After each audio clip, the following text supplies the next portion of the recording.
दुनिया के सबसे महान इन्वेस्टर वॉरेन बफेट के पास जब भी कोई किताब आती है तो वे उसे पढ़कर किनारे रख देते हैं। लेकिन एक किताब ऐसी थी जिसे पढ़कर उन्होंने हार्वर्ड मार्क्स को पर्सनली मेल किया और कहा, ये किताब मैंने 2 बार पढ़ी है और ये असाधारण है। उस किताब का नाम है द मोस्ट इंपॉर्टेंट थिंग। आज हम डिकोड करेंगे हार्वर्ड मार्क्स के उन सबसे कीमती सबक को जिन्होंने उन्हें अरबों डॉलर का साम्राज्य बनाने में मदद की। बाजार की ऐसी जरूरी बातें जो एक ट्रेडर को जानना बहुत जरूरी है। तो चलिए इस मास्टर क्लास को शुरू करते हैं। चैप्टर 1, सेकंड लेवल थिंकिंग यानी द्वितीय स्तर की सोच। क्या आपने कभी सोचा है कि अगर शेयर बाजार से पैसा कमाना इतना ही आसान होता तो आज हर कोई करोड़पति क्यों नहीं है? हार्वर्ड मार्क्स अपनी किताब की शुरुआत में ही एक कड़वा सच बताते हैं, इन्वेस्टिंग आसान नहीं है। जो लोग इसे आसान समझते हैं वे असल में बाजार की गहराई को नहीं जानते। मार्क्स कहते हैं कि अगर आपको बाजार के औसत रिटर्न से ज्यादा पैसा कमाना है तो आपको बाजार से बेहतर और अलग सोचना होगा। इसी को वो कहते हैं सेकंड लेवल थिंकिंग। इन्वेस्टिंग एक मुकाबला है। इन्वेस्टिंग कोई ऐसी चीज नहीं है जिसे आप अकेले बैठकर कर रहे हैं। ये एक कंपटीशन है। जब आप कोई शेयर खरीदते हैं तो याद रखिए कि उस समय कोई दूसरा व्यक्ति उसे बेच रहा है। अब सवाल ये है कि आप दोनों में से सही कौन है। अगर आप वही देख रहे हैं जो सबको दिख रहा है तो आप कभी बाजार से ज्यादा मुनाफा नहीं कमा पाएंगे। बाजार से जीतने के लिए आपको उस चीज को देखना होगा जिसे बाकी सब नजरअंदाज कर रहे हैं।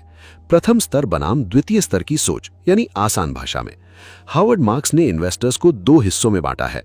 इसे एक उदाहरण से समझते हैं। पहला, प्रथम स्तर की सोच यानी फर्स्ट लेवल थिंकिंग।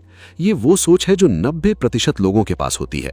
ये बहुत सीधी और सरल होती है। सोच, कंपनी का मुनाफा बढ़ा है, कंपनी अच्छी है, चलो शेयर खरीद लेते हैं। सोच, बाजार गिर रहा है, डर का माहौल है, चलो सब बेचकर बाहर निकल जाते हैं। समस्या, क्योंकि ये जानकारी सबके पास है इसीलिए शेयर की कीमत पहले ही बढ़ या घट चुकी होती है।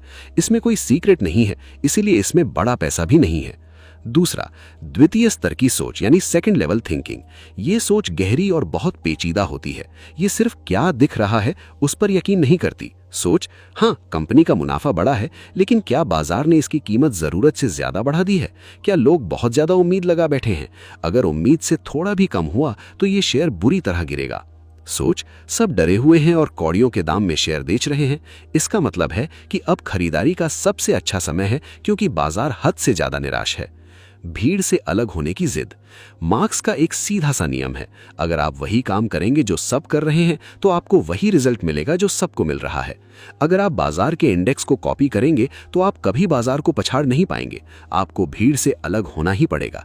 लेकिन मार्क्स यहाँ एक चेतावनी देते हैं, सिर्फ अलग होना काफी नहीं है, आपका सही होना भी जरूरी है। अगर आप भीड़ के खिलाफ जाते हैं और आपका अंदाजा गलत निकलता है तो आपको बहुत बड़ा नुकसान हो सकता है। इसीलिए सेकंड लेवल थिंकिंग के लिए बहुत ज्यादा रिसर्च और बाजार के मनोविज्ञान यानी साइकोलॉजी की समझ चाहिए। कामयाब इन्वेस्टर के सवाल। एक सेकंड लेवल थिंकर हमेशा खुद से यह सवाल पूछता है। पहला, भविष्य में क्या क्या हो सकता है? दूसरा, इनमें से किस बात के होने की संभावना सबसे ज्यादा है? तीसरा, बाजार की आम राय क्या है और मैं उससे कितना अलग हूं? चौथा, क्या शेयर की कीमत उसकी असलियत से मेल खाती है? पांचवा, अगर मैं गलत साबित हुआ तो मेरा कितना नुकसान होगा? निष्कर्ष, बाजार में जो साफ दिख रहा है उसमें पैसा नहीं है। पैसा वहां है जिसे लोग देख नहीं पा रहे हैं। सेकंड लेवल थिंकिंग का मतलब है बाजार के लालच और डर के पीछे छिपी असलियत को पहचानना। जब सब एक ही दिशा में भाग रहे हों तब रुककर ये देखना कि क्या वो दिशा सही है या नहीं। यही वो पहली और सबसे महत्वपूर्ण चीज है जो एक साधारण इन्वेस्टर और एक महान इन्वेस्टर के बीच का अंतर तय करती है। Chapter 2, understanding market efficiency and it's limitations. पिछले अध्याय में हमने सीखा कि भीड़ से अलग सोचने यानी सेकंड लेवल थिंकिंग की क्या अहमियत है। लेकिन यहाँ एक बड़ा सवाल खड़ा होता है, क्या बाजार वाकई इतना भोला है कि कोई भी आकर उसे आसानी से बेवकूफ बना दे? क्या लाखों लोग जो दिन रात चार्ट्स और बैलेंस शीट देख रहे हैं वे सब गलत हैं और सिर्फ आप सही हैं? एक, बाजार एफिशिएंट होने का असली मतलब क्या है? हार्वर्ड मार्क्स कहते हैं कि बाजार को एफिशिएंट तब माना जाता है जब वे अपनी पूरी क्षमता से काम कर रहा हो। एक एफिशिएंट मार्केट की कुछ खास पहचान होती है। जानकारी का भंडार। बाजार में लाखों बुद्धिमान लोग मौजूद हैं जिनके पास डेटा और खबरें पहुंचने के एक जैसे साधन हैं। तुरंत रिएक्शन। जैसे ही कोई नई खबर आती है, जैसे कंपनी का रिजल्ट या कोई सरकारी नीति, बाजार उस पर बिजली की रफ्तार से रिएक्ट करता है। सही कीमत। खबरों के आधार पर शेयर की कीमत तुरंत बदल जाती है जिससे वे अपनी फेयर वैल्यू पर पहुंच जाती है। सरल शब्दों में कहें तो एफिशिएंट मार्केट का मानना है कि बाजार में कुछ भी सस्ता या महंगा नहीं मिलता। जो कीमत स्क्रीन पर दिख रही है वही सच है। अगर बाजार 100% एफिशिएंट है तो बाजार को हराना असंभव है। 2. Efficient market theory. The theory कहती है कि बाजार एक ऐसी मशीन है जो हर जानकारी को तुरंत पचा लेती है। इसके मुताबिक कोई भी निवेशक बाजार से ज्यादा स्मार्ट नहीं हो सकता। अगर आप सोचते हैं कि आपको कोई मल्टी बैगर मिल गया है जो बहुत सस्ता है तो आप गलत हैं। बाजार ने उसे सस्ता इसलिए रखा है क्योंकि उसमें कोई बड़ा रिस्क होगा जो शायद आप नहीं देख पा रहे हैं। इस थ्योरी के हिसाब से बाजार को हराना केवल किस्मत की बात है, हुनर की नहीं। 3. हार्वर्ड मार्क्स का बड़ा खुलासा। बाजार पूरी तरह एफिशिएंट नहीं है। मार्क्स यहाँ एक बहुत गहरी बात कहते हैं। वे पूरी तरह से इस थ्योरी को नकारते नहीं हैं, बल्कि वे कहते हैं कि बाजार ज्यादातर समय एफिशिएंट होता है लेकिन हमेशा नहीं। बाजार में कमियां क्यों रह जाती हैं? इसके पीछे 3 बड़े कारण हैं। पहला, इंसानी गलतियां और भावनाएं। कंप्यूटर के पास भावनाएं नहीं होती, लेकिन बाजार को इंसान चलाते हैं। इंसान कभी लालच में आकर किसी कचरा शेयर को आसमान पर पहुंचा देता है तो कभी डर के मारे सोले जैसे शेयर को मिट्टी के भाव बेचने लगता है। जहां भावनाएं आती हैं वहां एफिशिएंसी खत्म हो जाती है। दूसरा, जानकारी को समझने का तरीका। भले ही खबर सबके पास एक हो, पर उसे डीकोड करने का तरीका सबका अलग होता है। एक साधारण निवेशक खबर पढ़कर डर जाता है, जबकि एक सेकंड लेवल थिंकर उस खबर के पीछे छिपे मौके को देख लेता है। तीसरा, मजबूरी के फैसले। कभी कभी बड़े म्यूचुअल फंड्स या संस्थाओं को मजबूरन शेयर बेचने पड़ते हैं, जैसे फंड से पैसा बाहर निकलने पर। यह मजबूरी की बिकवाली बाजार में गलत कीमतें पैदा करती है। 4. पैसे कहां बनते हैं? मार्क्स कहते हैं कि अगर आप उन शेयर्स में इन्वेस्ट कर रहे हैं जिन्हें दुनिया का हर एनालिस्ट ट्रैक कर रहा है, जैसे रिलायंस या HDFC बैंक, तो वहां मुनाफा कमाना मुश्किल है, क्योंकि वे बाजार के सबसे एफिशिएंट हिस्से हैं। असली मुनाफा वहां मिलता है जहां बाजार इनएफिशिएंट है। अनजान और छोटे स्टॉक्स जिन पर बड़े ब्रोकर्स की नजर नहीं है। बदनाम सेक्टर जहां जाने से लोग डरते हैं या जिसे बुरा माना जाता है। भयानक संकट का समय जब हर कोई भाग रहा हो, तब बाजार सबसे बड़ी गलतियां करता है और सबसे बड़ी सेल लगाता है। निष्कर्ष, बाजार को कभी बेवकूफ मत समझिए। ये मानकर चलना कि आप बाजार से ज्यादा जानते हैं अहंकार हो सकता है, लेकिन बाजार के आगे हाथ भी मत जोड़िए। एक बुद्धिमान निवेशक ये जानता है कि बाजार अक्सर सही होता है, पर कभी कभी वे भयानक गलतियां भी करता है। आपका काम उन दुर्लभ मौकों का इंतजार करना है जब बाजार अपनी भावनाओं में बहकर किसी कीमती चीज को कौड़ियों के दाम पर बेच रहा हो। चैप्टर 3, वैल्यू, मूल्य। पिछले 2 अध्यायों में हमने समझा कि बाजार से बेहतर सोचने की जरूरत क्यों है और बाजार कब कब गलतियां करता है। लेकिन अब सवाल आता है कि जब बाजार गलती करे तो हमें क्या करना चाहिए? हार्वर्ड मार्क्स कहते हैं कि निवेश का सबसे बुनियादी और सबसे जरूरी हिस्सा है वैल्यू। अगर आपको ये नहीं पता कि किसी चीज की असली कीमत क्या है, तो आपको ये भी कभी पता नहीं चलेगा कि आप उसे सस्ता खरीद रहे हैं या महंगा। 1. निवेश का सबसे पुराना नियम। निवेश का सबसे पुराना और सरल मंत्र है बाय लो सेल हाई। यह सुनने में बहुत आसान लगता है, लेकिन मार्क्स यहां एक पेचीदा सवाल पूछते हैं। आपको कैसे पता चलेगा कि कोई चीज लो यानी सस्ती है? क्या इसलिए कि उसकी कीमत पहले से गिर गई है? नहीं, गिरती हुई चीज और भी गिर सकती है। क्या इसलिए कि वो कम दाम में मिल रही है? नहीं, कचरा चीज 1 रुपए में भी महंगी हो सकती है। मार्क्स के अनुसार सस्ता खरीदने का एकमात्र तरीका है उस चीज की इंट्रिंसिक वैल्यू यानी आंतरिक मूल्य या असली कीमत को समझना। 2. इंट्रिंसिक वैल्यू क्या है? इंट्रिंसिक वैल्यू का मतलब है किसी कंपनी की वो असली कीमत जो उसके बिजनेस, उसकी संपत्ति और उसके भविष्य के मुनाफे पर आधारित होती है। मार्क्स 2 तरह की इन्वेस्टिंग शैलियों की बात करते हैं। वैल्यू इन्वेस्टिंग, यहां इन्वेस्टर कंपनी की वर्तमान स्थिति को देखता है। वो उसकी संपत्ति, कैश और आज के मुनाफे का हिसाब लगाता है।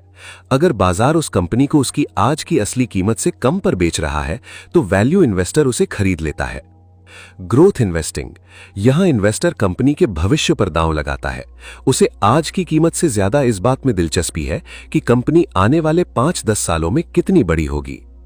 हार्वर्ड मार्क्स कहते हैं कि वैल्यू इन्वेस्टिंग ज्यादा भरोसेमंद है क्योंकि ये वर्तमान के ठोस आंकड़ों पर टिकी होती है, जबकि ग्रोथ इन्वेस्टिंग भविष्य के अनुमानों पर, जो अक्सर गलत साबित हो सकते हैं। 3. कीमत और मूल्य के बीच का अंतर, प्राइस वर्सेस वैल्यू। महान निवेशक वॉरेन बफेट की तरह हार्वर्ड मार्क्स भी यही मानते हैं कि प्राइस इज व्हाट यू पे, value is what you get. कीमत वो है जो आप चुकाते हैं, मूल्य वो है जो आपको मिलता है। सफल होने के लिए आपको एक चीज पर महारत हासिल करनी होगी, सटीक अनुमान। आपको यह अंदाजा लगाना होगा कि कंपनी की वैल्यू क्या है। अगर आपकी वैल्यू का अंदाजा सही है तो आप बाजार के उतार चढ़ाव से नहीं डरेंगे। अगर आपको पता है कि एक शेयर की असली कीमत 100 रुपए है और बाजार डर की वजह से उसे 70 रुपए में बेच रहा है, तो आप खुशी खुशी उसे खरीदेंगे। लेकिन अगर आपको वैल्यू ही नहीं पता तो आप भी बाजार के साथ डर कर भाग जाएंगे। 4. सबसे बड़ी गलती, खराब वैल्यूएशन। मार्क्स चेतावनी देते हैं कि निवेश में सबसे बड़ी हार तब नहीं होती जब आप कोई खराब कंपनी खरीदते हैं, बल्कि तब होती है जब आप किसी अच्छी कंपनी को गलत दाम पर, टू हाई प्राइस पर खरीदते हैं। अगर आपने दुनिया की सबसे बेहतरीन कंपनी को भी उसकी वैल्यू से 3 गुना दाम पर खरीदा है तो आपका पैसा डूबना तय है। इसलिए क्या खरीदना से ज्यादा जरूरी यह है कि किस दाम पर खरीदना है। 5. वैल्यू का अनुशासन, the discipline of value. Value investor बनने के लिए आपको लोहे जैसा अनुशासन चाहिए। आपको तब तक इंतजार करना होगा जब तक बाजार आपको आपकी मनचाही कीमत न दे दे। जब बाजार बहुत ऊपर हो और सब लालची हो तो वैल्यू इन्वेस्टर को पीछे हटने का साहस दिखाना चाहिए। जब बाजार गिर रहा हो और सब डरे हुए हों तो वैल्यू इन्वेस्टर को अपनी कैलकुलेशन पर भरोसा करके खरीदारी करनी चाहिए। निष्कर्ष, बिना वैल्यू जाने निवेश करना जुआ खेलने जैसा है। एक सफल निवेशक बनने के लिए आपको एक जासूस बनना होगा जो बाजार के शोर के पीछे छिपकर कंपनी की असली वैल्यू का पता लगाता है। याद रखिए, बाजार की हर हलचल पर रिएक्ट करना जरूरी नहीं है। जरूरी यह है कि वो हलचल वैल्यू के हिसाब से जायज है या नहीं। Chapter 4, the relationship between price and value. कीमत और मूल्य के बीच का संबंध।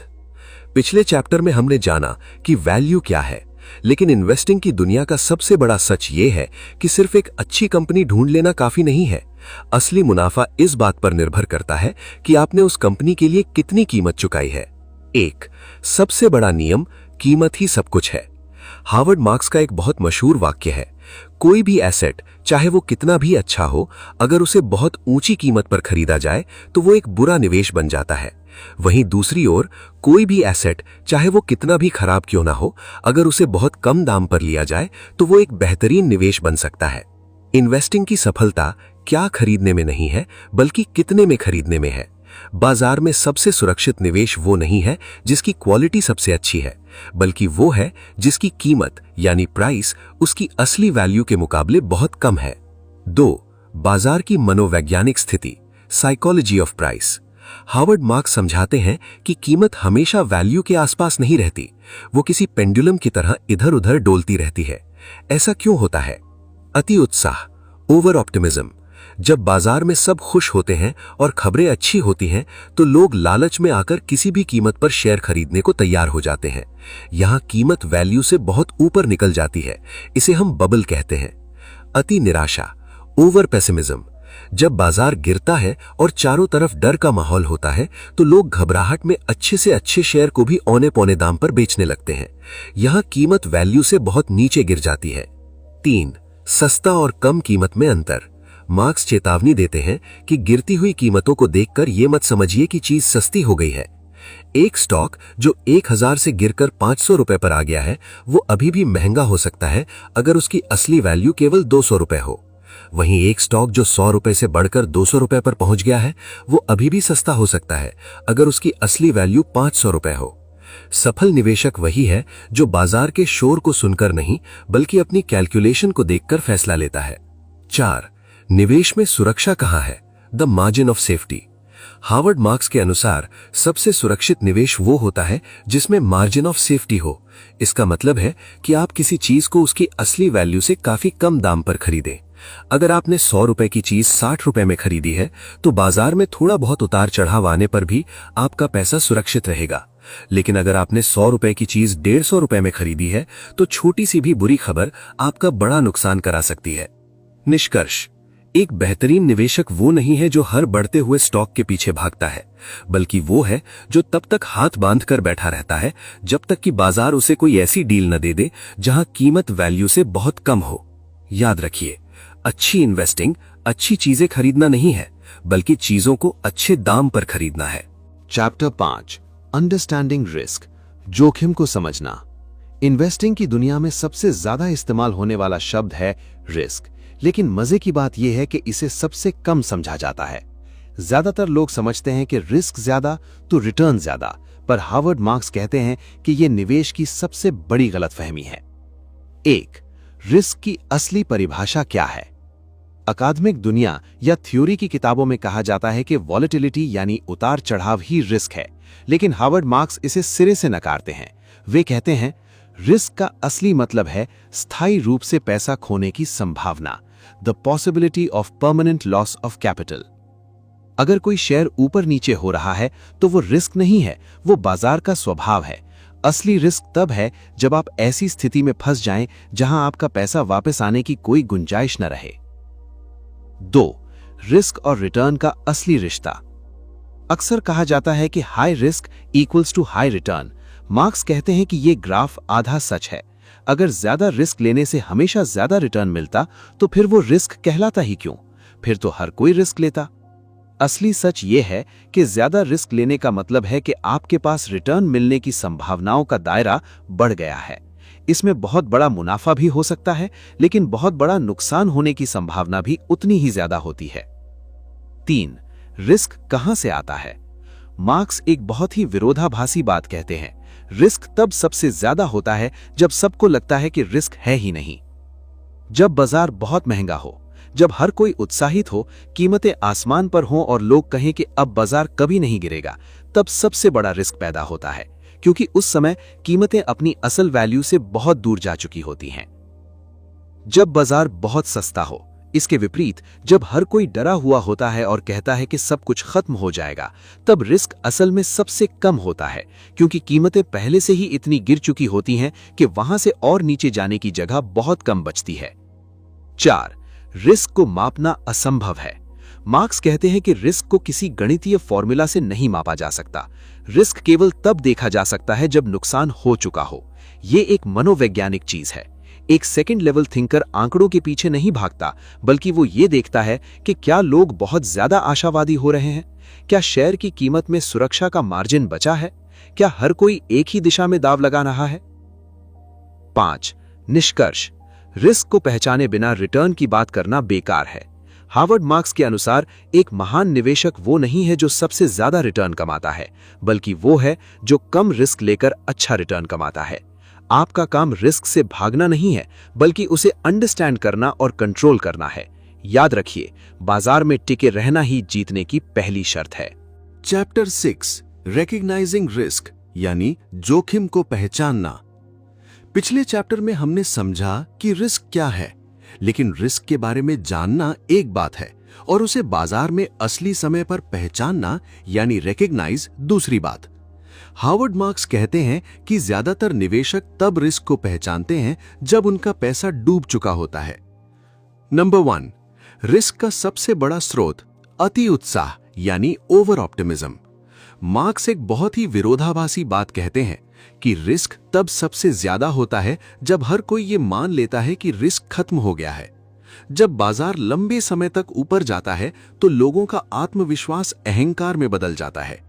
वे सोचने लगते हैं कि अब मंदी कभी नहीं आएगी, ये समय पिछली बार से अलग है, दिस टाइम इज डिफरेंट। अगर मैं अभी नहीं कूदा तो मैं पीछे छूट जाऊंगा। यही वो समय होता है जब लोग अपनी सावधानी छोड़कर ऊंचे दामों पर कचरा शेयर्स भी खरीदने लगते हैं। मार्क्स के अनुसार सबसे बड़ा रिस्क खराब कंपनियों से नहीं, बल्कि अत्यधिक ऊंची कीमतों यानी एक्सेसिव प्राइसेस से आता है। नंबर 2, रिस्क को पहचानना मुश्किल क्यों है? रिस्क को पहचानना इसलिए मुश्किल है क्योंकि ये अदृश्य होता है। जब तक बाजार ऊपर जा रहा है, खराब और रिस्की निवेश भी अच्छे दिखते हैं। जैसे वॉरेन बफेट कहते हैं, जब लहर पीछे हटती है तभी पता चलता है कि कौन नंगा तैर रहा था। जब तक लिक्विडिटी यानी पैसे का बहाव बाजार में है, तब तक रिस्क की पहचान नहीं होती। रिस्क केवल तब सामने आता है जब अर्थव्यवस्था में कोई समस्या आती है या ब्याज दरें बढ़ती हैं। एक समझदार इन्वेस्टर वो है जो लहर के पीछे हटने का इंतजार नहीं करता, बल्कि पहले से ही ये देखता है कि वो कितनी गहराई में है। नंबर 3, रिस्क फ्री होने का भ्रम। बाजार में एक समय ऐसा आता है जब लोग कहने लगते हैं कि किसी एसेट में निवेश करना रिस्क फ्री है, जैसे 2000 में .com कंपनियां या 2008 में रियल एस्टेट। मार्क्स चेतावनी देते हैं कि जब भी किसी निवेश को रिस्क फ्री कहा जाने लगे, समझ जाइए कि वो इस समय दुनिया का सबसे रिस्की निवेश है, क्योंकि उस समय उसकी कीमत में कोई भी मार्जिन ऑफ सेफ्टी नहीं बचा होता। नंबर 4, रिस्क पहचानने का इंडिकेटर मार्केट साइकोलॉजी। मार्क्स कहते हैं कि रिस्क को पहचानने के लिए बैलेंस शीट से ज्यादा लोगों के व्यवहार को देखें। क्या आपके दोस्त और रिश्तेदार जिन्हें बाजार की समझ नहीं है, वे भी आपको स्टॉक टिप्स दे रहे हैं? क्या लोग बिना रिसर्च किए पैसा लगा रहे हैं? क्या बाजार में डर पूरी तरह खत्म हो चुका है? अगर इन सब का जवाब हां है, तो समझ जाइए कि रिस्क अपने चरम यानी पीक पर है।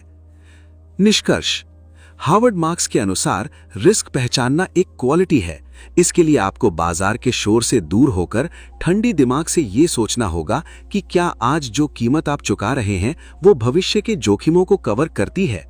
याद रखिए, बाजार में सबसे खतरनाक चीज वो नहीं है जो आपको पता नहीं है, बल्कि वो है जिसे आप पूरे यकीन के साथ सच मानते हैं, जबकि वो सच नहीं है। चैप्टर 7, कंट्रोलिंग रिस्क, जोखिम को नियंत्रित करना। पिछले चैप्टर्स में हमने समझा कि रिस्क क्या है और उसे कैसे पहचानना है, लेकिन सिर्फ रिस्क को पहचान लेना काफी नहीं है।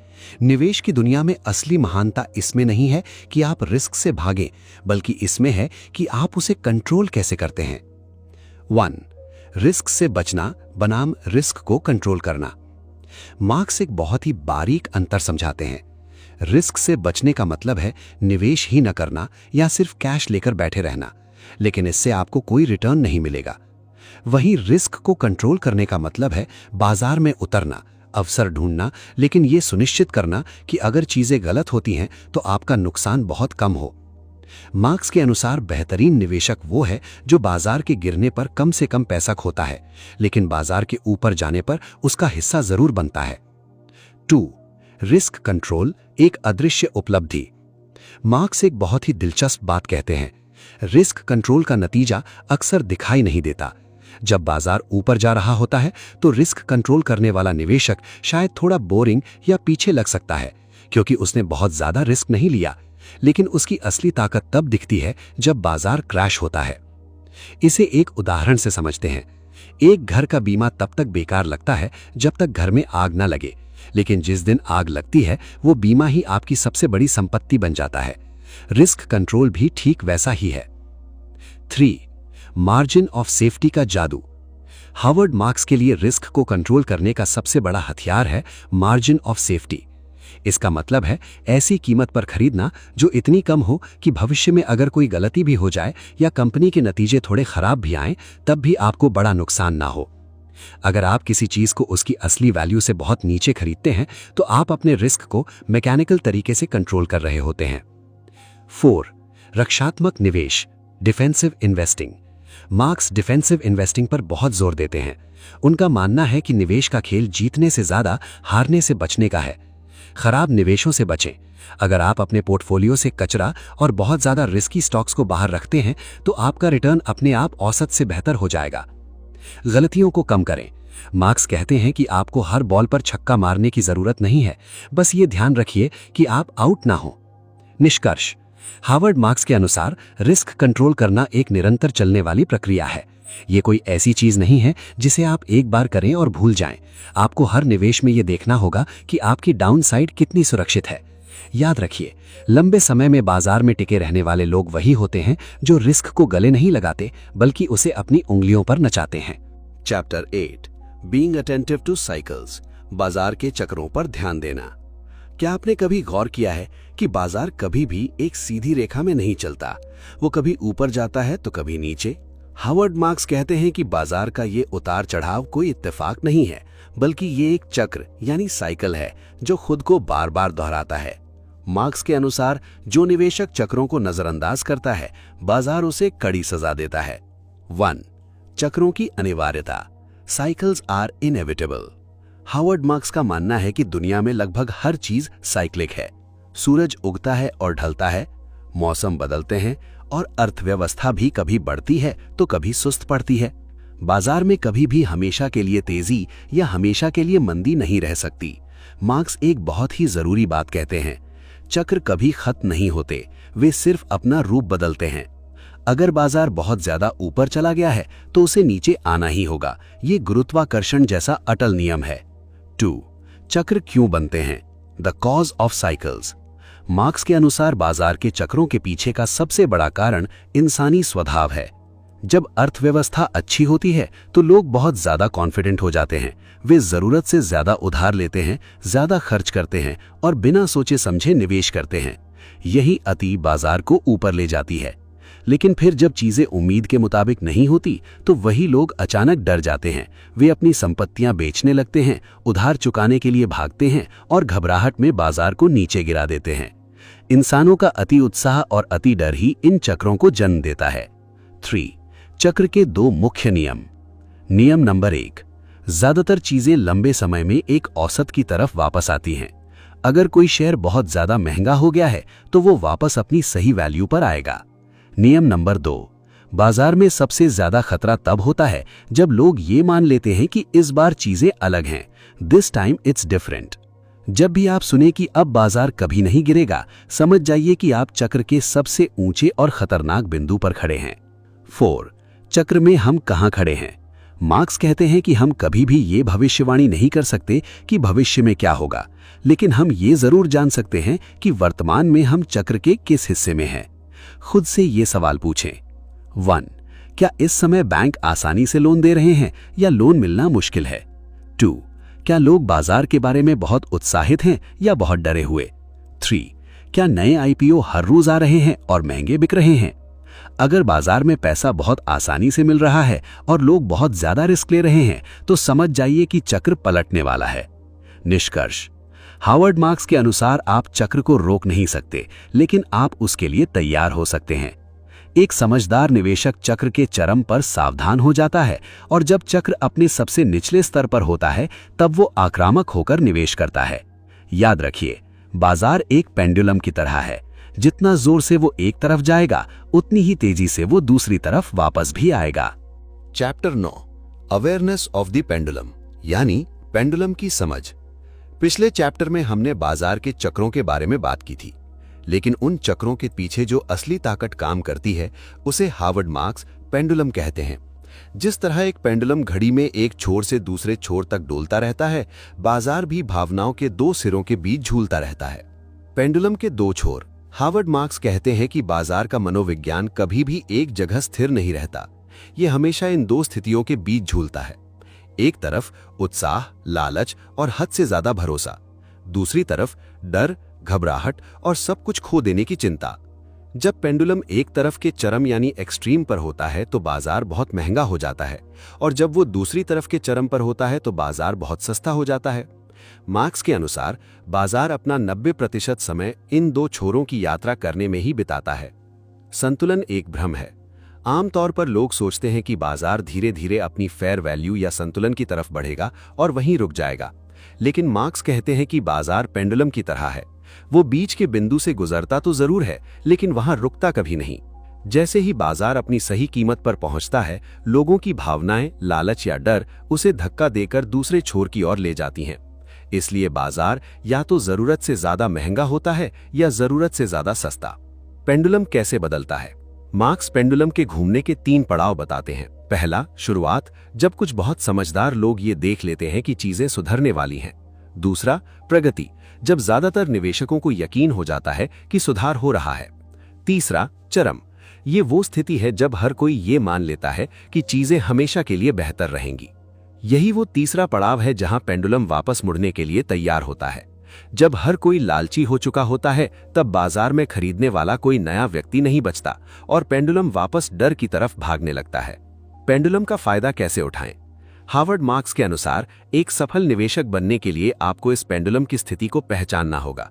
जब पेंडुलम अति उत्साह की तरफ हो तो आपको डरना चाहिए और अपने निवेश सुरक्षित करने चाहिए। जब पेंडुलम अति निराशा की तरफ हो तो आपको साहसी बनना चाहिए और खरीदारी करनी चाहिए।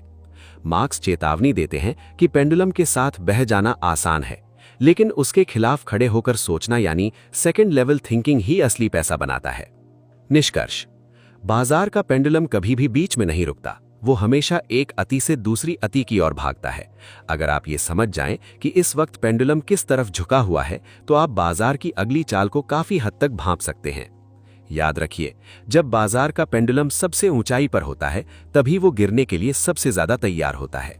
चैप्टर 10 कंबैटिंग नेगेटिव इन्फ्लुएंसेस, नकारात्मक प्रभावों से मुकाबला। इन्वेस्टिंग की दुनिया में आपका सबसे बड़ा दुश्मन कोई दूसरा इन्वेस्टर या खराब कंपनी नहीं है, बल्कि आपका अपना दिमाग और भावनाएं हैं। हार्वर्ड मार्क्स कहते हैं कि आप चाहे कितने भी बुद्धिमान क्यों ना हो, अगर आप अपने मन पर हावी होने वाले नकारात्मक प्रभावों को नहीं रोक पाए तो आप बाजार में हार जाएंगे। 1. इन्वेस्टर के सबसे बड़े दुश्मन मानवीय भावनाएं। मार्क्स के अनुसार बाजार में पैसा खोने का कारण अक्सर गलत डेटा नहीं, बल्कि गलत भावनाएं होती हैं। वे कुछ मुख्य नकारात्मक प्रभावों की पहचान करते हैं। लालच, ग्रीड, ये एक ऐसी ताकत है जो बुद्धिमान लोगों से भी मूर्खतापूर्ण काम करवा देती है। जब लोग देखते हैं कि उनके पड़ोसी अमीर हो रहे हैं, तो वे अपनी रिसर्च छोड़कर जल्दी पैसा बनाने के पीछे भागने लगते हैं। डर, फियर, ये लालच का ठीक उल्टा है। जब बाजार गिरता है तो डर लोगों को पंगु बना देता है। वे सबसे अच्छे मौकों पर खरीदारी करने के बजाय घबराहट में सब कुछ बेचकर भाग जाते हैं। ईर्ष्या, एनवी, दूसरों की सफलता को देखकर जलना निवेश का सबसे बड़ा पाप है। मार्क्स कहते हैं कि दूसरों को अमीर बनते देखना इंसान को सबसे ज्यादा रिस्क लेने पर मजबूर करता है। 2. तर्क का साथ छोड़ देना, अबैंडनमेंट ऑफ लॉजिक। मार्क्स एक बहुत ही गहरी बात कहते हैं। बाजार में एक समय ऐसा आता है जब लोग लॉजिक का इस्तेमाल करना बंद कर देते हैं। इसे वे सस्पेंशन ऑफ डिसबिलीफ कहते हैं। लोग खुद को यकीन दिला लेते हैं कि इस बार कीमतें कभी नहीं गिरेंगी, या ये कंपनी तो जादू है। जब लोग डेटा और वैल्यूएशन को नजरअंदाज करके केवल कहानियों पर यकीन करने लगते हैं, तब समझ जाइए कि वे नकारात्मक प्रभावों के शिकार हो चुके हैं। 3. भीड़ का मानसिक दबाव, the power of the heard. इंसानी स्वभाव है कि हम समूह के साथ रहना पसंद करते हैं। जब पूरी दुनिया चिल्ला रही हो कि खरीदो, तो अकेले शांत बैठना बहुत मुश्किल होता है। मार्क्स चेतावनी देते हैं कि भीड़ के साथ चलना सुरक्षित महसूस होता है, लेकिन निवेश में भीड़ हमेशा गलत समय पर गलत फैसला लेती है। नकारात्मक प्रभावों से लड़ने का मतलब है अकेले खड़े होने का साहस जुटाना। 4. इन प्रभावों से कैसे बचें। हार्वर्ड मार्क्स इन मानसिक कमजोरियों से लड़ने के लिए कुछ ठोस हथियार बताते हैं। 1. इंट्रिंसिक वैल्यू पर भरोसा। अगर आप जानते हैं कि किसी चीज की असली कीमत क्या है, तो आप बाजार के शोर से विचलित नहीं होंगे। 2. इतिहास का ज्ञान। ये याद रखिए कि बाजार में पहले भी बबल आए हैं और क्रैशेस हुए हैं। इतिहास आपको शांत रहने में मदद करता है। 3. अपनी भावनाओं को समझिए। जब आपको बहुत ज्यादा उत्साह या बहुत ज्यादा डर महसूस हो, तो कोई भी बड़ा फैसला ना लें। उस समय रुकना ही सबसे बड़ी रणनीति है। निष्कर्ष, इन्वेस्टिंग केवल गणित का खेल नहीं है, ये चरित्र का खेल है। हार्वर्ड मार्क्स के अनुसार जो व्यक्ति अपने डर और लालच को काबू में रख सकता है, वो उस व्यक्ति से कहीं ज्यादा सफल होगा जिसके पास सिर्फ बहुत सारी डिग्रियां हैं। याद रखिए, बाजार में आपकी असली जीत तब होती है जब आप अपने दिमाग के बनाए जाल से बाहर निकलकर ठंडे दिमाग से फैसला लेते हैं। देखिए, इस तरह का रिसर्च बेस्ड कंटेंट बनाने में हमें हफ्तों की मेहनत लगती है, ताकि आपको हजारों पन्नों का ज्ञान कुछ मिनटों में मिल सके। अगर आपको लगता है कि आज आपकी नॉलेज में 1% की भी बढ़ोतरी हुई है, तो इस वीडियो को एक लाइक जरूर दें। आपका एक लाइक और सब्सक्राइब हमें बताता है कि हमें आपके लिए ऐसी और मेहनत करते रहना है। चैप्टर 11 कॉन्ट्रेरियनिज्म, विपरीत धारा में चलना। क्या आपने कभी सोचा है कि अगर हर कोई एक ही दिशा में भाग रहा है, तो क्या वहां कुछ भी कीमती बचा होगा? हार्वर्ड मार्क्स कहते हैं कि निवेश की दुनिया में सबसे ज्यादा पैसा तब बनता है जब आप वो करते हैं जो बाकी सब करने से डर रहे हैं। 1. कॉन्ट्रेरियनिज्म क्या है? सरल शब्दों में, कॉन्ट्रेरियन होने का मतलब है बाजार की वर्तमान धारणा के विपरीत सोचना और काम करना। जब बाजार में हर कोई लालची हो और ऊंची कीमतों पर खरीद रहा हो, तब एक कॉन्ट्रेरियन सतर्क हो जाता है और बेचने के बारे में सोचता है। जब बाजार में हर कोई डरा हुआ हो और घबराहट में सब कुछ बेच रहा हो, तब एक कॉन्ट्रेरियन खरीदने का साहस दिखाता है। हार्वर्ड मार्क्स कहते हैं कि बाजार में जो आम राय यानी कि कंसेंसस होती है, वो पहले से ही कीमतों में शामिल होती है। इसलिए अगर आप भीड़ के साथ चलेंगे तो आप कभी भी असाधारण मुनाफा नहीं कमा पाएंगे। 2. भीड़ हमेशा गलत क्यों होती है? मार्क्स समझाते हैं कि भीड़ अक्सर अति की तरफ भागती है। जब बाजार ऊपर जाता है तो लोग इतने उत्साहित हो जाते हैं कि वो भूल जाते हैं कि कभी मंदी भी आएगी, और जब बाजार गिरता है तो वो इतने निराश हो जाते हैं कि वो भूल जाते हैं कि बाजार फिर से उठेगा। भीड़ हमेशा पीछे देखकर फैसला लेती है। अगर पिछला साल अच्छा था तो वो सोचते हैं कि अगला भी अच्छा होगा, लेकिन एक कॉन्ट्रेरियन भविष्य की उन संभावनाओं को देखता है जिन्हें भीड़ नजरअंदाज कर रही है। 3. अंध विरोध काफी नहीं है। यहां हॉवर्ड मार्क्स एक बहुत ही जरूरी चेतावनी देते हैं। कॉन्ट्रेरियन होने का मतलब सिर्फ भीड़ के उल्टा चलना नहीं है। अगर भीड़ सही है और आप उनके खिलाफ जा रहे हैं तो आप बेवकूफ कहलाएंगे। सच्चा कॉन्ट्रेरियनिज्म केवल विपरीत होना नहीं है, बल्कि तर्क के साथ विपरीत होना है। आपको यह समझना होगा कि बाजार इस वक्त किसी चीज को गलत तरीके से क्यों आंक रहा है। आपके पास ठोस कारण होने चाहिए कि बाजार इस वक्त किसी चीज को गलत तरीके से क्यों आंक रहा है। 4. कॉन्ट्रेरियन होने की सबसे बड़ी चुनौती अकेलापन। मार्क्स कहते हैं कि विपरीत धारा में चलना मानसिक रूप से बहुत थका देने वाला होता है। 1. जब बाजार रोज ऊपर जा रहा हो और आप बाहर बैठे हो तो आपको लगेगा कि आप एक मौका गंवा रहे हैं। जब बाजार क्रैश हो रहा हो और आप खरीदारी कर रहे हो तो दुनिया आपको पागल कहेगी। मार्क्स के अनुसार बाजार में सबसे ज्यादा मुनाफा असहज महसूस करने में है। अगर आपका निवेश आपको बहुत सेफ और आरामदायक लग रहा है तो समझ जाइए कि वहां बहुत ज्यादा भीड़ है और मुनाफा कम। निष्कर्ष: हॉवर्ड मार्क्स के अनुसार अमीर बनने के लिए आपको 2 चीजें चाहिए। एक तो वो चीज जो बाकी लोग नहीं देख पा रहे, सेकंड लेवल थिंकिंग, और दूसरा उस पर दाव लगाने का जिगरा। कॉन्ट्रेरियनिज्म कोई तकनीक नहीं है, ये एक माइंडसेट है।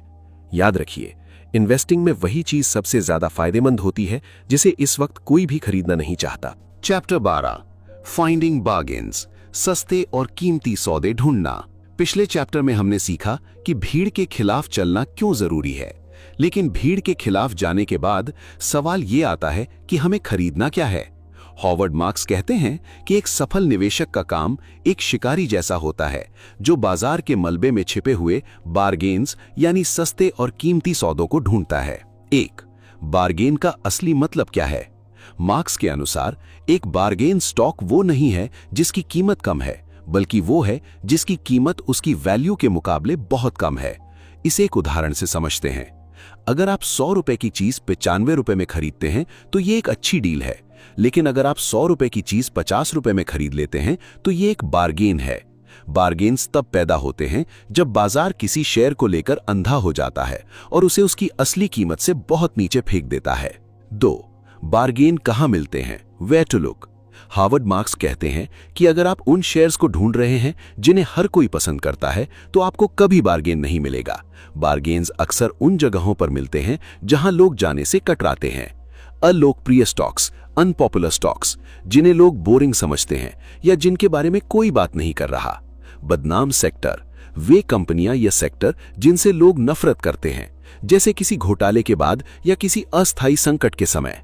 डर का माहौल, जब पूरा बाजार गिर रहा हो और लोग घबराहट में अच्छे शेयर्स को भी कचरे के दाम पर बेच रहे हों। 3. बार्गेन ढूंढने की प्रक्रिया, द प्रोसेस। मार्क्स एक बहुत ही महत्वपूर्ण बात समझाते हैं। बार्गेन ढूंढना एक तुलनात्मक प्रक्रिया है।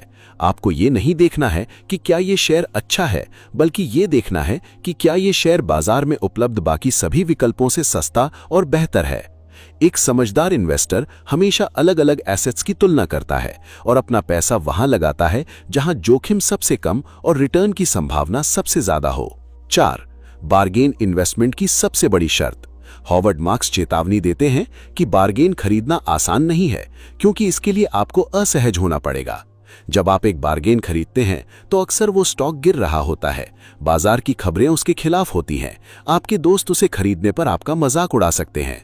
मार्क्स के अनुसार जो निवेश आज आपको सबसे ज्यादा डरा रहा है वही भविष्य में आपको सबसे ज्यादा मुनाफा दे सकता है।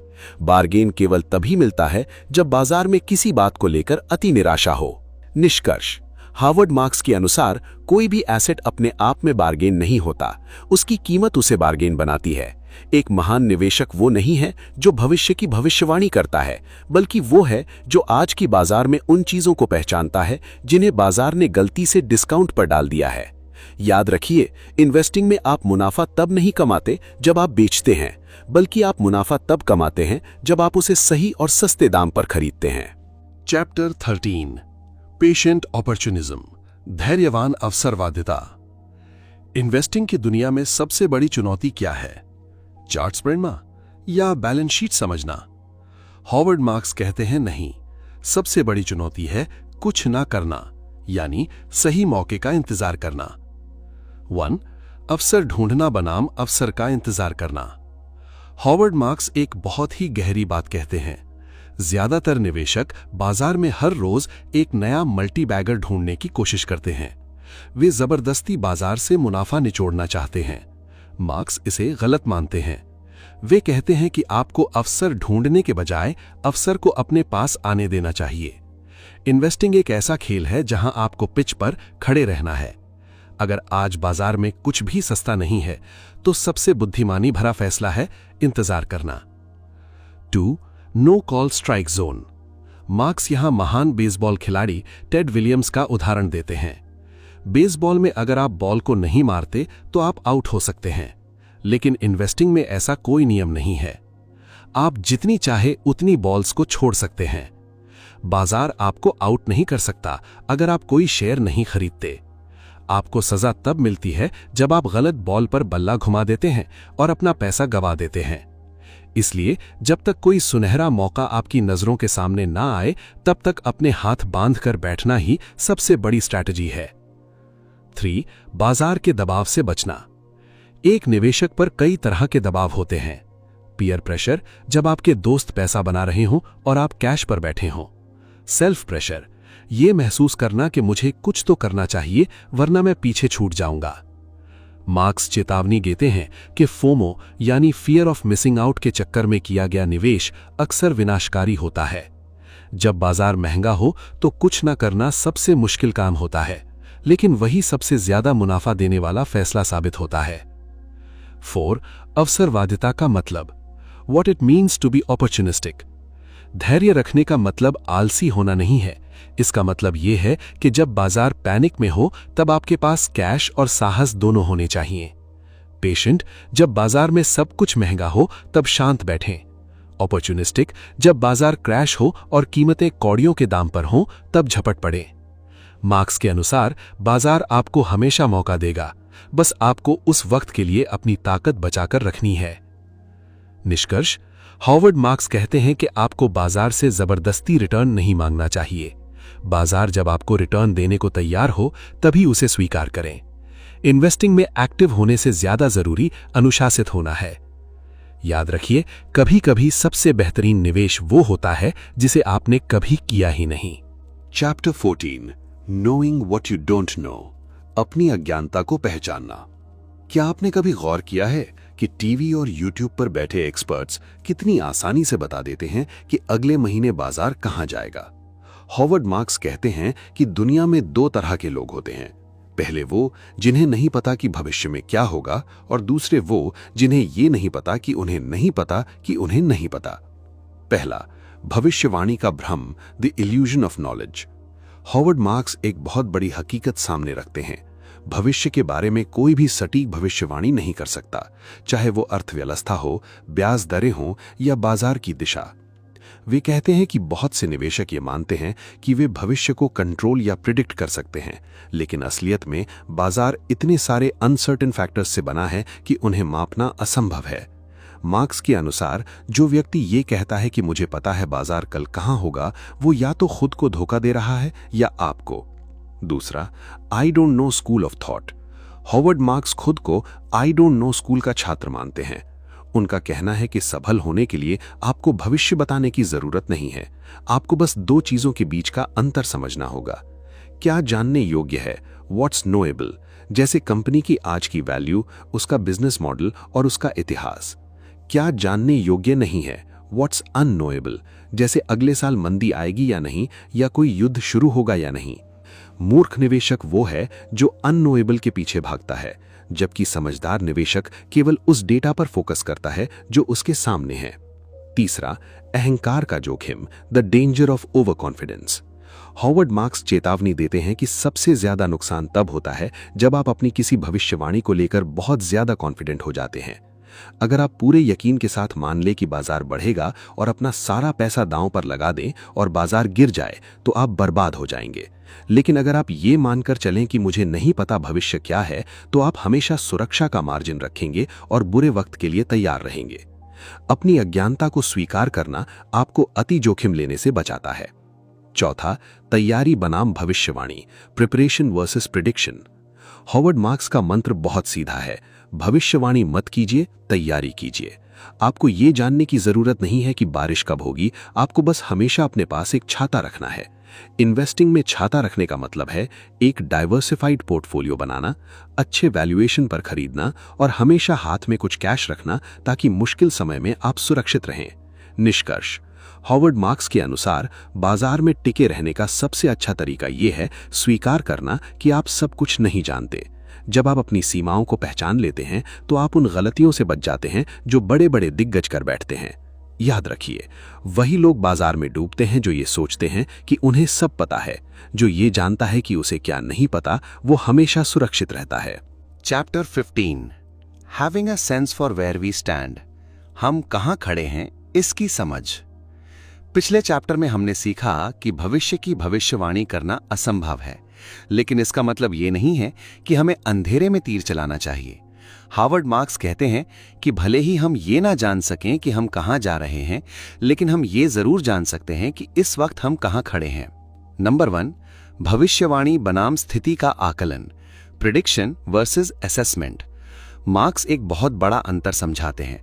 भविष्य बताना एक अनुमान है, जबकि वर्तमान स्थिति को समझना एक अवलोकन यानी ऑब्जर्वेशन है। वे कहते हैं कि आपको ये जानने की जरूरत नहीं है कि कल धूप खिलेगी या बारिश होगी। आपको बस ये देखना है कि अभी आसमान में बादल हैं या नहीं। इन्वेस्टिंग में इसका मतलब है बाजार के संकेतों को पढ़ना। नंबर 2, बाजार का थर्मामीटर, मार्केट साइकोलॉजी।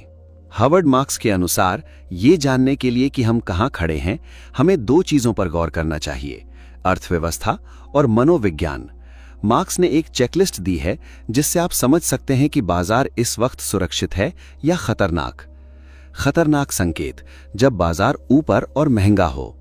नंबर 1, अर्थव्यवस्था बहुत अच्छी चल रही है। बैंक बहुत आसानी से और सस्ता लोन दे रहे हैं। नए इन्वेस्टर्स बाजार में कूद रहे हैं और पैसा बना रहे हैं। लोग कह रहे हैं रिस्क लेने में ही समझदारी है। हर आईपीओ अपनी कीमत से डबल पर खुल रहा है। सुरक्षित संकेत, जब बाजार नीचे और सस्ता हो। चारों तरफ मंदी की खबरें हैं। बैंक लोन देने से डर रहे हैं। लोग बाजार का नाम सुनकर भाग रहे हैं। हर कोई कह रहा है कि शेयर बाजार जुआ है। अच्छी कंपनियां भी बहुत कम कीमतों पर मिल रही हैं। नंबर 3, बाजार की नब्ज को कैसे पहचाने। मार्क्स कहते हैं कि आपको सिर्फ अपने आसपास देखना है। जब आपकी टैक्सी ड्राइवर या पड़ोसी आपको स्टॉक टिप्स देने लगे तो समझ जाइए कि बाजार अपने चरम पर है। वहीं जब अखबारों की हेडलाइंस डरावनी हो और लोग घोर निराशा में हो तो समझ जाइए कि पेंडुलम अब दूसरी तरफ मुड़ने वाला है। मार्क्स का मंत्र है, जब बाजार में बहुत ज्यादा पैसा यानी लिक्विडिटी घूम रहा हो तो सावधान हो जाइए। जब बाजार में पैसे की कमी हो तो आक्रामक हो जाइए। नंबर 4, अपनी पोजीशन तय करना। एक बार जब आप जान लेते हैं कि आप कहां खड़े हैं तो आपको अपनी रणनीति बदलनी होगी। अगर आप बाजार के महंगे हिस्से में खड़े हैं तो अपने पोर्टफोलियो में रक्षात्मक यानी डिफेंसिव हो जाइए। कैश बढ़ाइए और रिस्की स्टॉक्स बेच दीजिए। अगर आप बाजार के सस्ते और डरे हुए हिस्से में खड़े हैं तो आक्रामक हो जाइए। यहां रिस्क कम और मुनाफे की संभावना सबसे ज्यादा होती है। निष्कर्ष, हार्वर्ड मार्क्स के अनुसार सफल निवेश के लिए भविष्यवक्ता बनने की जरूरत नहीं है, बस एक अच्छा पर्यवेक्षक बनना काफी है। अगर आप ये समझ गए कि आज बाजार में लालच ज्यादा है या डर, तो आपने आधी जंग जीत ली है। याद रखिए, हम ये नहीं जान सकते कि बाजार कब मुड़ेगा, पर हम ये जरूर जान सकते हैं कि इस वक्त हम किनारे पर खड़े हैं या बीच समंदर में। Chapter 16, appreciating the role of luck, किस्मत की भूमिका को समझना। क्या आपने कभी सोचा है कि 2 इन्वेस्टर्स बिल्कुल एक जैसी रिसर्च करते हैं, एक ही समय पर निवेश करते हैं, लेकिन एक मालामाल हो जाता है और दूसरा बर्बाद? क्या यह सिर्फ हुनर का खेल है? हार्वर्ड मार्क्स कहते हैं नहीं, बाजार की इस दुनिया में एक बहुत बड़ा खिलाड़ी पर्दे के पीछे काम करता है जिसे हम अक्सर नजरअंदाज कर देते हैं, और वो है किस्मत यानी लक। एक, हुनर बनाम किस्मत का भ्रम। हार्वर्ड मार्क्स एक बहुत कड़वी बात कहते हैं कि इन्वेस्टिंग में अक्सर गलत कारणों से भी सही परिणाम मिल जाते हैं। मान लीजिए किसी ने बिना सोचे समझे एक रिस्की स्टॉक खरीदा और अगले ही दिन उस कंपनी का अधिग्रहण हो गया और शेयर डबल हो गया। वह व्यक्ति खुद को जीनियस समझने लगेगा, लेकिन असल में वह उसका हुनर नहीं बल्कि किस्मत थी। मार्क्स के अनुसार छोटी अवधि में किस्मत किसी को भी राजा बना सकती है, लेकिन लंबी अवधि में केवल वही टिकता है जिसके पास सही प्रक्रिया हो। 2. संभावित दुनिया का सिद्धांत, ऑल्टरनेटिव हिस्ट्रीज। मार्क्स यहां एक बहुत ही गहरा विचार देते हैं जिसे वे ऑल्टरनेटिव हिस्ट्रीज कहते हैं। वे कहते हैं कि जो हुआ वह केवल एक संभावना थी जो सच हो गई। मान लीजिए आपने एक फैसला लिया जिसके सफल होने के 90% चांस थे और फेल होने के 10%। अगर आप उस 10% वाले हिस्से में आ गए और आपका नुकसान हो गया, तो इसका मतलब ये नहीं कि आपका फैसला गलत था। और अगर कोई 1% चांस वाली चीज में जीत गया, तो इसका मतलब ये नहीं कि वह सही था। एक अच्छा निवेशक परिणाम को नहीं बल्कि अपनी निर्णय लेने की प्रक्रिया को देखता है। 3. किस्मत और जोखिम का रिश्ता। हार्वर्ड मार्क्स कहते हैं कि किस्मत और रिस्क एक ही सिक्के के दो पहलू हैं। जब किस्मत साथ देती है तो रिस्क छिप जाता है, जब किस्मत साथ छोड़ती है तो रिस्क सामने आकर खड़ा हो जाता है। अक्सर जब बाजार ऊपर जा रहा होता है तो सबसे ज्यादा रिस्क लेने वाले लोग ही सबसे ज्यादा पैसा बनाते हैं। दुनिया उन्हें दिग्गज मान लेती है, लेकिन जैसे ही बाजार का मूड बदलता है वही लोग सबसे पहले डूबते हैं, क्योंकि उनकी सफलता हुनर पर नहीं बल्कि बाजार की लहर यानी किस्मत पर टिकी थी। 4. किस्मत के साथ कैसे खेलें। अगर किस्मत इतनी ही बड़ी चीज है तो क्या हमें सब कुछ भाग्य पर छोड़ देना चाहिए? मार्क्स कहते हैं बिल्कुल नहीं। आपको अपनी रणनीति ऐसे बनानी चाहिए कि अगर किस्मत आपका साथ ना भी दे तब भी आप बाजार से बाहर ना हो। 1. सुरक्षा का मार्जिन, ये आपको तब बचाता है जब किस्मत आपके खिलाफ हो। 2. डाइवर्सिफिकेशन, ये सुनिश्चित करता है कि एक बुरी किस्मत वाली घटना आपके पूरे पोर्टफोलियो को खत्म ना कर दे। 3. विनम्रता, हमेशा याद रखिए कि आपकी जीत में आपकी मेहनत के साथ साथ सही समय और सही जगह होने का भी हाथ है। निष्कर्ष, हार्वर्ड मार्क्स के अनुसार बाजार में कभी भी ये मत कहिए कि मुझे पता था यही होगा, क्योंकि बाजार में कुछ भी निश्चित नहीं है, सिर्फ संभावनाएं हैं यानी प्रोबेबिलिटीज। एक महान निवेशक वह है जो अपनी सफलता के लिए किस्मत का शुक्रिया अदा करता है और अपनी असफलताओं के लिए अपनी प्रक्रिया को और बेहतर बनाता है। याद रखिए कि किस्मत आपको एक बार जिता सकती है, लेकिन केवल अनुशासन और सही प्रक्रिया ही आपको बार बार जिता सकती है। चैप्टर 17, इन्वेस्टिंग डिफेंसिवली, रक्षात्मक निवेश। ज्यादातर लोग शेयर बाजार को एक ऐसी जगह समझते हैं जहां आपको छक्के मारने हैं, लेकिन हार्वर्ड मार्क्स का मानना कुछ और है। वे कहते हैं कि निवेश का खेल क्रिकेट की तरह नहीं बल्कि एक हारे हुए का खेल जैसा है, जहां जीत उसकी होती है जो सबसे कम गलतियां करता है। 1. डिफेंसिव इन्वेस्टिंग क्या है? हार्वर्ड मार्क्स के अनुसार रक्षात्मक निवेश का मतलब ये नहीं है कि आप डरपोक हैं। इसका मतलब है लगातार और स्थिर रिटर्न पर ध्यान देना, ना कि एक बार के छक्के पर। वे कहते हैं कि एक डिफेंसिव निवेशक दो चीजों पर फोकस करता है। 1. गलत निवेशों को पोर्टफोलियो से बाहर रखना, अवॉइडेंस ऑफ लूजर्स। अगर आप अपने पोर्टफोलियो में कचरा शेयर्स को आने से रोक लें तो आपका रिटर्न अपने आप सुधर जाएगा। 2. बाजार के बुरे वक्त में खुद को बचाना। जब बाजार गिरता है तो एक डिफेंसिव इन्वेस्टर बाजार के मुकाबले बहुत कम गिरता है। मार्क्स का मानना है कि अगर आप गिरने वाले बाजार में खुद को बचा लेते हैं तो चढ़ते हुए बाजार में मुनाफा अपने आप बन जाएगा। 2. गलती का मार्जिन यानी margin of error. Defensive investing की सबसे बड़ी नींव है मार्जिन ऑफ सेफ्टी। मार्क्स कहते हैं कि भविष्य अनिश्चित है और आपसे गलतियां होंगी ही होंगी, इसलिए आपको हमेशा एक ऐसी सुरक्षा की दीवार बनानी चाहिए कि अगर आपका अंदाजा गलत भी निकले तब भी आपका घर सुरक्षित रहे। एक अग्रेसिव इन्वेस्टर ये सोचता है कि सब कुछ सही होगा, एक डिफेंसिव इन्वेस्टर ये सोचकर चलता है कि चीजें गलत हो सकती हैं। 3. हारे हुए का खेल, द लूजर्स गेम। मार्क्स यहाँ एक बहुत ही दिलचस्प उदाहरण देते हैं। वे कहते हैं कि प्रोफेशनल टेनिस में खिलाड़ी पॉइंट्स जीतते हैं छक्के मारकर, लेकिन शौकिया टेनिस में खिलाड़ी गलतियां करके हारते हैं। इन्वेस्टिंग भी ठीक वैसी ही है। आपको जीनियस बनने की जरूरत नहीं है, आपको बस मूर्ख बनने से बचना है। अगर आप बड़ी गलतियों जैसे भारी कर्ज वाली कंपनियों या बहुत महंगे स्टॉक से बच जाते हैं तो बाजार का कंपाउंडिंग जादू आपके लिए काम करना शुरू कर देगा। 4. रिस्क कंट्रोल वर्सेस रिस्क से भागना। मार्क्स स्पष्ट करते हैं कि डिफेंसिव होने का मतलब ये नहीं है कि आप रिस्क ही ना लें। रिस्क तो लेना ही पड़ेगा, वरना रिटर्न नहीं मिलेगा। लेकिन फर्क यह है कि आप कैलकुलेटेड रिस्क लेते हैं। आप ऐसी संपत्तियां चुनते हैं जिनकी वैल्यू मजबूत है। आप बहुत ज्यादा उधारी से बचते हैं। आप पोर्टफोलियो को इस तरह डाइवर्सिफाई करते हैं कि एक झटका आपको बर्बाद ना कर सके। निष्कर्ष: हार्वर्ड मार्क्स के अनुसार बाजार में जो सबसे लंबा टिकता है वही सबसे ज्यादा पैसा बनाता है। डिफेंसिव इन्वेस्टिंग आपको वो ताकत देती है कि आप बाजार के तूफानों को झेल सकें और गेम से बाहर ना हो। याद रखिए, अगर हम हारने वाले निवेशों को अपने पोर्टफोलियो से निकाल सकें तो जीतने वाले निवेश अपना ख्याल खुद रख लेंगे। चैप्टर 18 अवॉइडिंग पिटफॉल्स, खतरनाक गड्ढों से बचना। इन्वेस्टिंग की राह पर चलते हुए आपकी सफलता इस बात से तय नहीं होती कि आपने कितने सही फैसले लिए, बल्कि इस बात से तय होती है कि आपने कितनी बड़ी गलतियों से खुद को बचाया। हार्वर्ड मार्क्स कहते हैं कि बाजार में हर मोड़ पर गड्ढे खोदे गए हैं। अगर आप इन गड्ढों को पहचान नहीं पाए तो आपका सारा पिछला मुनाफा एक ही पल में साफ हो सकता है। 1. गलतियों के 2 मुख्य प्रकार। एरर ऑफ ओमिशन, चूक की गलती। एक अच्छे मौके को हाथ से जाने देना। इसमें आप अमीर नहीं बनते, लेकिन आपका पैसा डूबता भी नहीं है। एरर ऑफ कमीशन, कमीशन की गलती। एक खराब निवेश करना और पैसा गवा देना।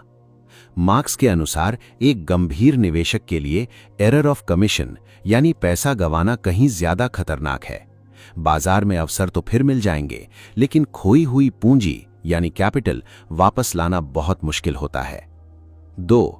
सबसे बड़ा गड्ढा, कल्पना का अभाव, the failure of imagination. Marks कहते हैं कि निवेशक अक्सर ये कल्पना ही नहीं कर पाते कि बुरा वक्त कितना बुरा हो सकता है। वे सोचते हैं कि पिछली बार बाजार 20% गिरा था तो इस बार भी उतना ही गिरेगा। वे ये नहीं सोचते कि इस बार गिरावट 50% भी हो सकती है। वर्स्ट केस सिनेरियो का अंदाजा न लगा पाना सबसे बड़ा गड्ढा है। जब आप ये मान लेते हैं कि ऐसा तो कभी हो ही नहीं सकता, तभी वो चीज हो जाती है और आप उसके लिए तैयार नहीं होते। 3. लेवरेज का जाल, द ट्रैप ऑफ लेवरेज। उधार लेकर निवेश करना यानी लेवरेज मुनाफे को बढ़ा सकता है, लेकिन ये आपके विनाश का कारण भी बन सकता है। मार्क्स इसे एक एक्सेलरेटर की तरह देखते हैं। अगर आप सही दिशा में जा रहे हैं तो ये आपको जल्दी पहुंचा देगा, लेकिन अगर आप गड्ढे की तरफ जा रहे हैं तो लेवरेज ये सुनिश्चित करेगा कि आप उस गड्ढे में सबसे पहले और सबसे जोर से गिरें। जब बाजार गिरता है तो लेवरेज आपको मजबूरन अपना नुकसान बुक करने पर मजबूर कर देता है, जिससे आप बाजार के वापस उठने का फायदा नहीं उठा पाते। 4. मनोवैज्ञानिक गड्ढे, साइकोलॉजिकल पिटफॉल्स। मार्क्स उन मानसिक जाल की बात करते हैं जिनमें हम सब गिरते हैं। पुष्टि का पूर्वाग्रह, कन्फर्मेशन बायस। केवल उन खबरों को पढ़ना जो आपके निवेश के फैसले को सही बताती हैं और चेतावनियों को नजरअंदाज करना। अहंकार, ईगो, ये मानना कि आप बाजार से ज्यादा स्मार्ट हैं। मार्क्स कहते हैं कि बाजार बड़े बड़ों का अहंकार एक दिन में तोड़ देता है। निष्कर्ष: हार्वर्ड मार्क्स के अनुसार गड्ढों से बचने का एकमात्र तरीका है लगातार अपनी धारणाओं पर सवाल उठाना। खुद से पूछें, अगर मैं गलत साबित हुआ तो क्या होगा? अगर उस क्या होगा का जवाब है बर्बादी, तो वो निवेश करने लायक नहीं है। याद रखिए, सफल इन्वेस्टिंग केवल सही चीजें ढूंढना नहीं है, बल्कि उन गलतियों से बचना है जो दूसरों को गेम से बाहर कर देती हैं। चैप्टर 19 एडिंग वैल्यू, मूल्य बढ़ाना। अभी तक हमने सीखा कि रिस्क को कैसे पहचानें, कैसे कंट्रोल करें और गड्ढों से कैसे बचें। लेकिन अगर आप सिर्फ इतना ही करते हैं तो आप बाजार के औसत रिटर्न तक ही पहुंच पाएंगे। हार्वर्ड मार्क्स कहते हैं कि एक प्रोफेशनल और साधारण निवेशक के बीच का असली अंतर है एडिंग वैल्यू, जिसे फाइनेंस की भाषा में हम अल्फा कहते हैं। 1. बीटा बनाम अल्फा। मार्क्स सबसे पहले हमें 2 टेक्निकल शब्दों का मतलब समझाते हैं। बीटा, ये बाजार की सामान्य चाल है। अगर बाजार 10% बढ़ा और आपका पोर्टफोलियो भी 10% बढ़ा तो वो बीटा है। इसमें आपका कोई हुनर नहीं, बस आपने बाजार की लहर का साथ दिया। अल्फा, ये वो अतिरिक्त रिटर्न है जो आपके हुनर से आता है। अगर बाजार 10% बढ़ा लेकिन आपने अपनी सूझबूझ से 15% कमाया तो वो 5% आपका अल्फा है। मार्क्स कहते हैं कि असली वैल्यू तब जुड़ती है जब आप बाजार के अच्छे समय में उसका साथ दें लेकिन बाजार के बुरे समय में खुद को बचा ले जाएं। दूसरा, असममित प्रदर्शन। एक वैल्यू एडिंग निवेशक वो है जिसका प्रदर्शन असममित होता है। इसका मतलब क्या है? अच्छे बाजार में जब बाजार ऊपर जाता है तो आपका पोर्टफोलियो बाजार जितना या उससे थोड़ा ज्यादा बढ़ना चाहिए। बुरे बाजार में जब बाजार नीचे गिरता है तो आपका पोर्टफोलियो बाजार के मुकाबले बहुत कम गिरना चाहिए। मार्क्स के अनुसार अगर आप बाजार की गिरावट के दौरान केवल आधा नुकसान झेलते हैं लेकिन बढ़त के दौरान पूरा फायदा उठाते हैं तो आप लंबे समय में दुनिया के सबसे अमीर निवेशकों की लिस्ट में शामिल हो जाएंगे। तीसरा, हुनर की असली परीक्षा। मार्क्स एक बहुत ही कड़वा सच बताते हैं। ज्यादातर निवेशक सिर्फ किस्मत की वजह से पैसा बनाते हैं। अगर आपने बुल मार्केट में पैसा बनाया है तो वो हुनर नहीं। हुनर की पहचान तब होती है जब बाजार सुस्त हो या गिर रहा हो। क्या आप बाजार के खराब प्रदर्शन के बावजूद अपनी पूंजी बचा पाए? क्या आपने भीड़ के पीछे भागने के बजाय उन स्टॉक्स को चुना जिनमें असली दम था? चौथा, सेकंड लेवल थिंकिंग का अंतिम पड़ाव। वैल्यू जोड़ने के लिए आपको अपनी सेकंड लेवल थिंकिंग को काम पर लगाना होगा। आपको वो देखना होगा जो बाजार नहीं देख पा रहा। मार्क्स कहते हैं कि आपको सिर्फ सही होने की जरूरत नहीं, आपको बाजार की आम राय यानी कंसेंसस से अलग और सही होने की जरूरत है। अगर हर कोई जानता है कि एक कंपनी अच्छी है तो वो पहले से ही महंगी होगी। वैल्यू तब बढ़ती है जब आप एक ऐसी अच्छी कंपनी ढूंढते हैं जिसे दुनिया बुरी समझ रही है। निष्कर्ष, हार्वर्ड मार्क्स के अनुसार किस्मत आपको 1 या 2 बार अमीर बना सकती है, लेकिन केवल अल्फा यानी आपका निजी कौशल ही आपको दशकों तक बाजार में टिकाए रखेगा। वैल्यू जोड़ने का मतलब है रिस्क को कम करना और रिटर्न को बढ़ाना। याद रखिए, एक औसत निवेशक बाजार की लहरों पर तैरता है, लेकिन एक वैल्यू एडिंग निवेशक अपनी नाव खुद चलाता है और तूफानों में भी रास्ता ढूंढ लेता है। चैप्टर 20, रीजनेबल एक्सपेक्टेशंस यानी वाजिब उम्मीदें। क्या आपने कभी सोचा है कि इन्वेस्टिंग में सबसे बड़ा पोर्टफोलियो किलर क्या है? वो मंदी नहीं है, ना ही वो कोई खराब स्टॉक है, वो है अवास्तविक उम्मीदें यानी अनरियलिस्टिक एक्सपेक्टेशंस। हार्वर्ड मार्क्स कहते हैं कि जब आप बाजार से रातों रात अमीर बनने या हर साल 50% रिटर्न की उम्मीद करते हैं तो आप अनजाने में खुद को तबाही की ओर धकेल रहे होते हैं। 1, अधिक रिटर्न का लालच और उसका जोखिम। हार्वर्ड मार्क्स का कहना है कि ज्यादातर लोग बाजार में इसलिए आते हैं क्योंकि उन्हें जादुई रिटर्न की तलाश होती है, लेकिन यहां एक कड़वा सच है। असाधारण रिटर्न के पीछे हमेशा असाधारण जोखिम यानी रिस्क छिपा होता है। अगर आप बाजार के औसत रिटर्न मान लीजिए 12 से 15% से बहुत ज्यादा की उम्मीद कर रहे हैं तो इसका मतलब ये है कि आप या तो बहुत ज्यादा लेवरेज ले रहे हैं या फिर ऐसी कंपनियों में निवेश कर रहे हैं जहां आपका पैसा शून्य होने का खतरा भी बहुत ज्यादा है। मार्क्स के अनुसार स्थिरता ही असली खजाना है। 2, गोल्डीलॉक्स उम्मीदें क्या हैं? मार्क्स समझाते हैं कि आपकी उम्मीदें ना तो बहुत ज्यादा होनी चाहिए ना ही बहुत कम। बहुत कम उम्मीदें आपको बाजार में निवेश करने का मौका ही नहीं देंगी। बहुत ज्यादा उम्मीदें आपको लापरवाह और लालची बना देंगी। वाजिब उम्मीद का मतलब है ये समझना कि बाजार में उतार चढ़ाव आएंगे, मंदी आएगी और आपके कुछ निवेश फेल भी होंगे। एक समझदार निवेशक वो है जो परफेक्शन की तलाश नहीं करता बल्कि एक ऐसी रणनीति बनाता है जो काफी अच्छी हो। 3, कंपाउंडिंग और समय का जादू, the power of time. Harvard marks compounding को निवेश की दुनिया का 8वां अजूबा मानते हैं, लेकिन कंपाउंडिंग के लिए जो सबसे जरूरी चीज चाहिए वो है समय। जब आपकी उम्मीदें वाजिब होती हैं तो आप बाजार में लंबे समय तक टिके रहते हैं, और जब आप लंबे समय तक टिके रहते हैं तो छोटा सा दिखने वाला 15% का रिटर्न भी 20 से 30 सालों में आपको इतना अमीर बना देता है जितना आपने सोचा भी नहीं होगा। 4, बाजार की परिस्थिति के हिसाब से उम्मीदें बदलें। हार्वर्ड मार्क्स एक बहुत ही व्यावहारिक सलाह देते हैं। आपकी उम्मीदें बाजार की वर्तमान स्थिति पर टिकी होनी चाहिए। अगर बाजार के चक्र के हिसाब से पहले से ही बहुत ऊंची हैं तो आने वाले समय में कम रिटर्न की उम्मीद रखिए और सावधान रहिए। अगर बाजार बहुत गिरा हुआ और डरा हुआ है, तब आप आने वाले समय में बेहतर रिटर्न की उम्मीद कर सकते हैं। अपनी उम्मीदों को बाजार की हकीकत से मिलाना ही एक सफल इन्वेस्टर की पहचान है।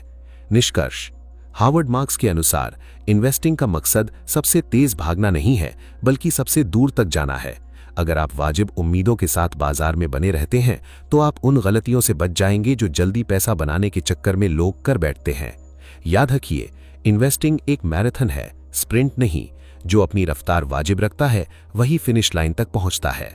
Chapter 21, pulling it all together, सब कुछ एक साथ जोड़ना, आपका ब्लूप्रिंट। पिछले 20 अध्यायों में हमने निवेश के उन रहस्यों को डिकोड किया है जो दुनिया के सबसे अमीर निवेशक हार्वर्ड मार्क्स को लेजेंड बनाते हैं। हमने रिस्क, वैल्यू, साइकोलॉजी और साइकिल्स के बारे में विस्तार से बात की, लेकिन अब समय आ गया है इन सभी बिखरे हुए मोतियों को एक माला में पिरोने का। एक, निवेश का असली सार, सेकेंड लेवल थिंकिंग। इस पूरी किताब की नींव है सेकेंड लेवल थिंकिंग। आप बाजार के औसत रिटर्न से बेहतर तभी कमा सकते हैं जब आप वो सोचें जो बाकी लोग नहीं सोच रहे। अगर भीड़ डरी हुई है तो खुद से पूछें, क्या ये डर जायज है या यहां खरीदारी का मौका है? अगर भीड़ लालची है तो खुद से पूछें, क्या कीमतें वैल्यू से बहुत आगे नहीं निकल चुकी हैं? ये पूरा सफर इसी गहरी सोच के इर्द गिर्द घूमता है। 2, चक्र और पेंडुलम का तालमेल। हार्वर्ड मार्क्स कहते हैं कि सफल निवेशक वो है जो बाजार के चक्र को समझता है। जब बाजार चक्र के चरम पर हो तो सावधान हो जाइए, जब बाजार चक्र के सबसे निचले स्तर पर हो तो साहसी बन जाइए। पेंडुलम हमेशा डर और लालच के बीच डोलता रहेगा। आपकी सफलता इस बात पर निर्भर करती है कि आप पेंडुलम के साथ बहते हैं या उसके विपरीत खड़े होने का दम रखते हैं। 3, वैल्यू को अपना उत्तर या नॉर्थ स्टार बनाएं। बिना वैल्यू को समझे निवेश करना अंधेरे में तीर चलाने जैसा है। हमेशा किसी चीज की इंट्रिंसिक वैल्यू का अंदाजा लगाएं और उसे मार्जिन ऑफ सेफ्टी के साथ खरीदें। याद रखिए, कीमत और मूल्य का रिश्ता ही आपके मुनाफे की बुनियाद है। अगर आप 100 रुपए की चीज 60 रुपए में खरीद रहे हैं तो आपने आधी जंग पहले ही जीत ली है। 4, रक्षात्मक मानसिकता, द डिफेंसिव माइंडसेट। मार्क्स ने बार बार जोर दिया है कि हमें छक्के मारने की होड़ में आउट नहीं होना है। रिस्क को कंट्रोल करना रिस्क से भागने से बेहतर है। बड़ी गलतियों और गड्ढों से बचकर आप अपने आप को औसत से ऊपर ले जाते हैं। अपनी सीमाओं को पहचानें, knowing what you don't know, और कभी भी बाजार को कमतर ना आंकें। 5, अल्फा की अंतिम सीढ़ी, किस्मत और अनुशासन। अंत में यह स्वीकार करना कि किस्मत की भूमिका होती है, आपको विनम्र रखता है, लेकिन आपका अनुशासन और असम्मित प्रदर्शन ही वो अल्फा पैदा करेगा जो आपको भीड़ से अलग बनाएगा। आपकी उम्मीदें वाजिब होनी चाहिए ताकि आप लंबे समय तक खेल में बने रहें और कंपाउंडिंग का पूरा लाभ उठा सकें। निष्कर्ष: हार्वर्ड मार्क्स की यह किताब सिर्फ निवेश के बारे में नहीं है, ये चरित्र निर्माण के बारे में है। एक सफल निवेशक बनने के लिए आपको तकनीकी ज्ञान से ज्यादा मानसिक मजबूती की जरूरत है। ये वीडियो कैसी थी कमेंट करके हमें जरूर बताएं। तो ये थी हार्वर्ड मार्क्स की किताब द मोस्ट इंपॉर्टेंट थिंग। सीखते रहिए, मिलते हैं अगली मास्टर क्लास में। आप देख रहे हैं डिकोड वेल्थ फाइल्स।